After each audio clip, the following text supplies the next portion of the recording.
नमस्ते स्टूडेंट्स, मैं मोहित सिंह, प्रोक्ता यांत्रिकी राजकीय पॉलिटेक्निक महाविद्यालय झुंझुनू। इस वीडियो लेक्चर में हम सब्जेक्ट कोड ME 203 की यूनिट 4 उसी को कंटिन्यू करेंगे। टॉपिक है लेड। लेड जो मेटल है एक हैवी मेटल है और ये इंसानों को ज्ञात पुरानी धातुओं में से ये भी शामिल है, यानी ये बहुत पहले से ही इंसानों को ज्ञात धातु है। ठीक है। इसके जो हिस्टोरिकल एप्लीकेशन है लेड के वो बहुत ही ज़्यादा मिले हैं। रोमन पीपल है इसको वाटर पाइप के रूप में लेड का प्रयोग करते थे। इसके अलावा जो इटली का पोम्पई है, रोम है इत्यादि में भी लेड के एप्लीकेशन के अवशेष मिले हैं। ठीक है। अब बात करते हैं इसकी और की। इसका जो मुख्य एस्क है वो है गैलिना। ठीक है, PBS जो लिखा हुआ है। ठीक है, ये रहा PBS, गैलेना भी बोलते हैं। इसके अलावा इसके 60 से अधिक एस्क उपलब्ध है, लेकिन सबसे ज़्यादा जो लेड प्राप्त किया जाता है वो इसी एस्क गैलेना से प्राप्त किया जाता है। अब बात करते हैं इसकी जो मेन प्रॉपर्टीज़ हैं उनकी। यह बहुत ही हैवी मेटल है। ठीक है, मेल्टिंग पॉइंट इसका बहुत ही कम है तथा कोरोजन रेजिस्टेंस है वो बहुत ही अच्छा है। इसके अलावा काफ़ी सॉफ्ट होती है, आघात वर्धनी होती है तथा स्ट्रेंथ इसकी बहुत ही कम होती है। इसमें लुब्रिकेटिंग प्रॉपर्टीज़ होती है तथा एक्स रेज तथा गामा रेज जो हानिकारक रेडिएशन है उनको ऑब्जॉर्व करने की भी क्षमता लेड में होती है। इसलिए न्यूक्लियर रिएक्टर वगैरह में जो न्यूक्लियर रिएक्टर हैं उनमें जो शील्डिंग के रूप में लेड का प्रयोग किया जाता है ताकि गामा रेज को इनको बाहर आने से रोका जा सके, क्योंकि गामा रेज और ये ह्यूमंस के लिए बहुत ही हानिकारक है। ठीक है, लेड में जो कैपेसिटी है उनको ऑब्जॉर्व करने की, एक्स रेज, गामा रेज, इनको। बात करते हैं इसकी लेड का जो फॉर्म है यूज़ करने की, वो डिफरेंट 3 फॉर्म्स है जिनमें इसका यूज़ किया जाता है। पहली है लेड कंपाउंड्स, दूसरा है मेटेलिक लेड और तीसरा है लेड एलॉयज। इन तीनों रूपों में लेड का प्रयोग किया जाता है। इसके अलावा लेड ऐसी धातु है जिसकी जो एप्लीकेशन की फील्ड है ना, बहुत ही ज़्यादा है। मतलब आपने अभी देखा है कि कोरोजन रेजिस्टेंस से लेके इसका प्रयोग एक्सरे और गामा रे की शील्डिंग इनमें भी किया जाता है, उनको ऑब्जॉर्व करने में भी किया जाता है। तो इसकी जो फील्ड है वो बहुत ही वेरिड है। ठीक है। एंटीमनी तथा टिन है इसमें मुख्य एलॉय के रूप में मिलाए जाते हैं।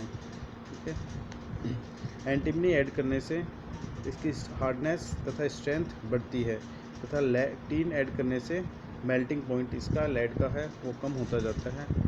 ठीक है, और मैकेनिकल प्रॉपर्टीज़ है वो इंक्रीज होती जाती है। मेल्टिंग पॉइंट इसका यदि और डिक्रीज करना होता है तो इसमें बिस्मिथ तथा कैडमियम भी ऐड किया जाता है। बात करते हैं इसके इम्पोर्टेंट एप्लीकेशन की। ठीक है, तो पहला है जो सबसे ज़्यादा लेड है उसका सबसे ज़्यादा यूज किया जाता है स्टोरेज बैटरीज़ में।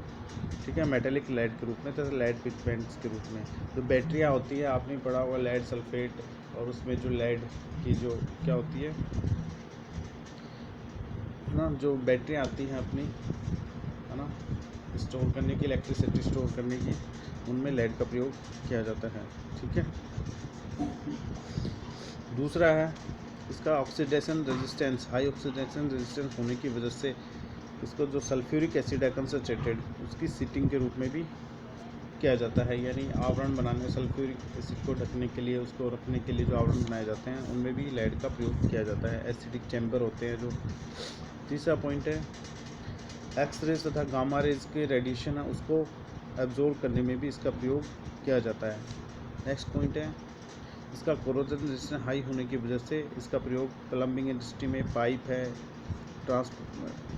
है, वाटर तथा केमिकल के ट्रांसपोर्टिंग के लिए जो पाइप है उनमें प्रयोग किया जाता है तथा केबल सीटिंग के रूप में भी इसका प्रयोग किया जाता है। इसके जो नेक्स्ट पॉइंट है उसमें है, अपने पहले भी पढ़ चुके हैं कि ब्रास है, ब्रोंजेज है तथा स्टील है, उनकी मशीनन क्षमता बढ़ाने के लिए हम अपन उनमें लेड यूज़ करते हैं ताकि उनकी आसानी से कटिंग की जा सके, आसानी से उन पर मशीनन संक्रियाएँ हैं वो की जा सके। इसके लिए भी लेड है वो ऐड किया जाता है स्टील में, ब्रास में, ब्रॉन्ज में। लेड नेक्स्ट पॉइंट है, लेड अलॉय हैं उनसे सोल्डर्स मेटल, बेबिट्स मेटल तथा फ्यूजिबल अलॉय बनाए जाते हैं। जो फ्यूजिबल अलॉय, फ्यूज़ आपने देखे होंगे अपने घरों में भी फ्यूज़ वायर यूज़ करते हैं, इलेक्ट्रिसिटी ट्रिप होती है जब, है ना, फ्यूज़ लगाते हैं अपने बाइक वाइक में, इनमें भी फ्यूज़ होते हैं लाइट के, इनके, ठीक है। ऑटोमोबाइल में भी बहुत सारे फ्यूज़ यूज़ किए जाते हैं जो क्या करते हैं, हाई इलेक्ट्रिसिटी आने पर, ठीक है, सर्किट शॉर्ट होने पर तो फ्यूज़ जल जाता है और इलेक्ट्रिसिटी का कनेक्शन कट हो जाता है। इसके लिए जो मेटल, स्पेशल मेटल काम में ली जाती है वो लेड की होती है, फ्यूजिबल अलॉय की, ठीक है। उसका टेम्परेचर कितना होता है, 40 से 90 डिग्री तक उसका टेम्परेचर होता है। इसके अलावा जो स्प्रिंकलर है, फायर को जो रोकने के, बिल्डिंगों में जो स्प्रिंकलर लगाए जाते हैं अपने आप ही, वो क्या होते हैं, उसमें भी जो फ्यूज़ है वो इनका लेड का ही लगाया जाता है, उसमें अलॉय बनाया जाता है, वो क्या ऐड करके,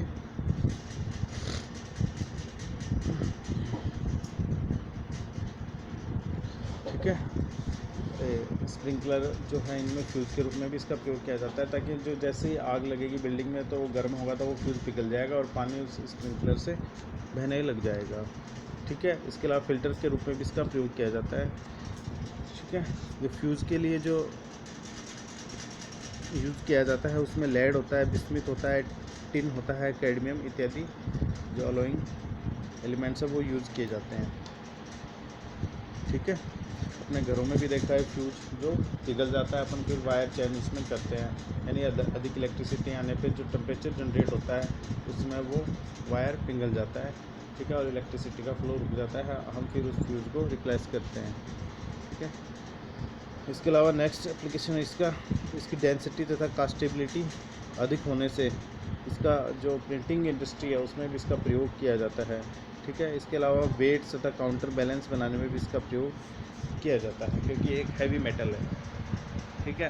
हालांकि जो लेड है ये आप कह सकते हो कि ह्यूमन के लिए हानिकारक भी है। अपनी बॉडी के अंदर लेड का एक जो मिनिमम परसेंटेज उससे ज़्यादा चला जाता है तो लेड अपने लिए बहुत ही घातक होता है। आपने थोड़े दिन पहले पढ़ा भी होगा, मैगी है ना, नेस्ले कंपनी की जो मैगी अपन खाते हैं उस पे आरोप लगा था कि इसमें जो लेड की मात्रा है वो अलाउेबल जो लिमिट है ना, परमिटेबल, उससे ज़्यादा है। इस वजह से कोर्ट ने उसके जो प्रोडक्शन है उस पर बैन लगा दिया था और उनको डिस्ट्रॉय करनी पड़ी थी बाद में। हालांकि उन्होंने साबित किया कि हमारे मैगी में लेड नहीं है। तो लेड ह्यूमन के लिए बहुत ही हानिकारक है, यदि ये अंदर चला जाए बॉडी के लिए तो बहुत ही टॉक्सिक है, ठीक है। अब बात करते हैं इसके जो लेड की और इसके अलॉय की जो कंपोजिशन है और उनके एप्लीकेशन की। सबसे पहले केमिकल लेड, इसमें 99.90% लेड होता है।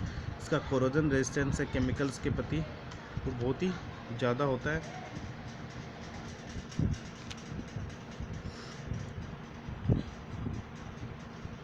तो इसका जो केमिकल लेड है उसका प्रयोग केमिकल इंडस्ट्री में किया जाता है।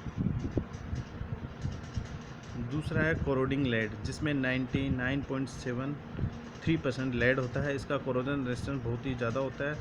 इसका प्रयोग स्टोरेज, बैटरी, इलेक्ट्रिक केबल की सीटिंग आवरण वो बनाने में, पेंट इंडस्ट्री में, एम्यूनिशन बनाने में जो गोला बारूद है उनमें, ठीक है, और वेरियस लेड अलॉय जैसे साल्ट बाथ तथा हीट ट्रीटिंग में किया जाता है, ठीक है।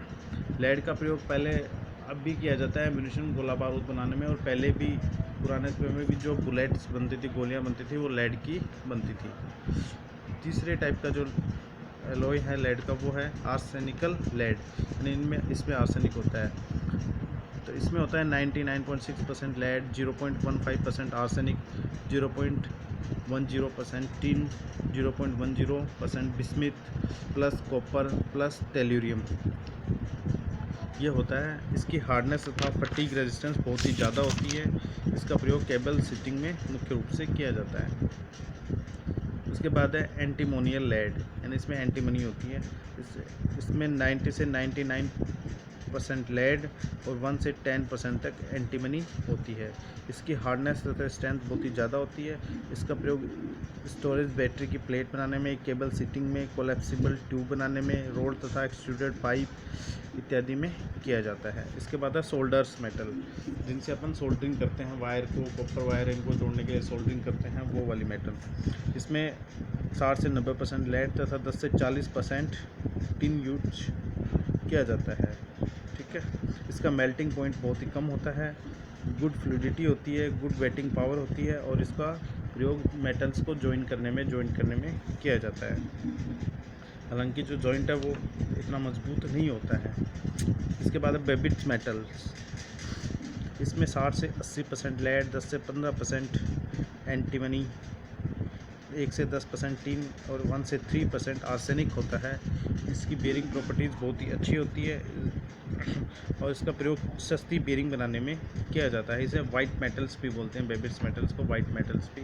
और जो बेरिंग वगैरह बनते हैं आपने देखे होंगे वो इसी के बनते हैं, बेबिट्स के सस्ते बेरिंग। 7वें नंबर पे है टाइप मेटल्स, जिसमें 70 से 90% लेड, 10 से 20% एंटीमनी, 2 से 10% टिन और 0.2% तक कॉपर होता है। इसका प्रयोग रिप्रोडक्शन में, वियर रेजिस्टेंस इसका हाई होता है, हाई फ्लूइडिटी होती है और इसका प्रयोग प्रिंटिंग इंडस्ट्री में किया जाता है। क्योंकि प्रिंटिंग इंडस्ट्री में क्या चाहिए, फ्लूइडिटी अच्छी चाहिए, कास्टिंग जो प्रॉपर्टी है वो अच्छी चाहिए, इसलिए प्रिंटिंग इंडस्ट्री में इसका प्रयोग किया जाता है।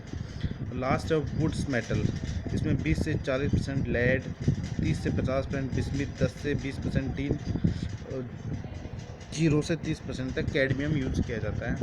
इसका मेल्टिंग पॉइंट बहुत ही लो होता है